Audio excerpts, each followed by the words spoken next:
Start. सभापति महोदय, मैं इस बिल का विरोधी नहीं हूं। मैं अपने कुछ संशोधनों के साथ इस बिल का समर्थन करना चाहता हूं।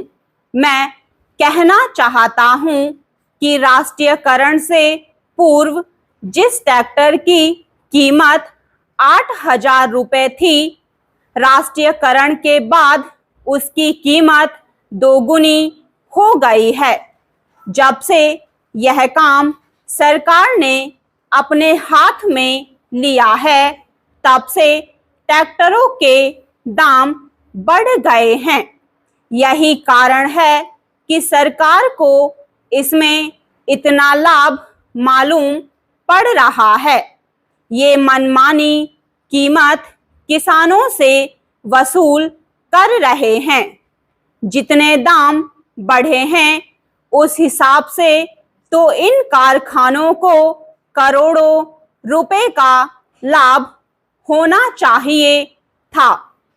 सभापति जी, माननीय सदस्य महोदय, मंत्री बनने से पूर्व जब अपना भाषण आरंभ करते थे तो बहुत तालियां बजती थी, लेकिन मंत्री बनने के बाद हमने इनका उस तरह का भाषण नहीं सुना।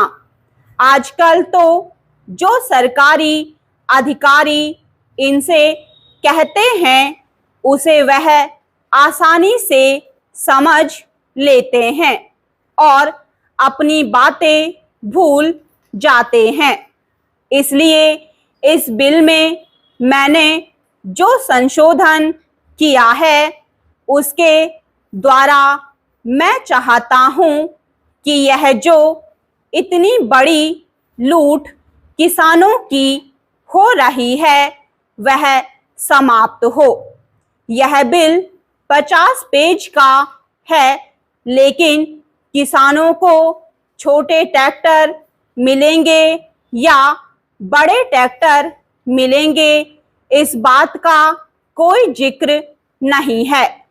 सारे देश में कानून के द्वारा किसानों के पास छोटी मोटी जमीनें होती हैं, लेकिन ट्रैक्टर का कारखाना अभी तक बड़े ट्रैक्टर ही बना रहा है। ट्रैक्टरों के दाम भी बहुत बढ़ गए हैं। यदि किसानों को ट्रैक्टर खरीदने के लिए सरकारी कर्ज ना मिले तो कोई किसान इतना महंगा ट्रैक्टर नहीं खरीद सकता। अभी तो ट्रैक्टर खरीदने के लिए 1-2 साल बाद ही किसानों की जमीन बिक जाती है, क्योंकि उन्हें सरकारी कर्ज वापस करना होता है। महोदय, यद्यपि मैं इस बिल का समर्थन करता हूं, लेकिन मंत्री महोदय से यह कहना चाहता हूं कि इस पर जनता की राय ली जाए। इसके साथ ही ऐसा बिल भी लाया जाए जिसमें यह विवरण हो कि ट्रैक्टर महंगा होगा या सस्ता होगा और उसमें किस प्रकार का इंजन होगा। बिल में यह प्रावधान भी हो कि राष्ट्रीयकरण के बाद जो भ्रष्टाचार बढ़ गया है, उसको कैसे दूर किया जाएगा। तभी हम समझेंगे कि वास्तव में इस देश में कृषि क्रांति आने वाली है।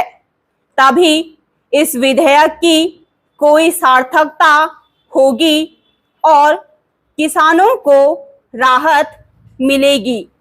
माननीय अध्यक्ष महोदय, आदरणीय खाद्य मंत्री जी ने यह कहा कि अगर हम खाद का दाम ना बढ़ाएं तो यह जो 2,000 करोड़ रुपया हमको अतिरिक्त देना पड़ रहा है उसको हमें साल भर में नोट छापकर पूरा करना पड़ेगा और इसका असर पूरे देश पर पड़ेगा।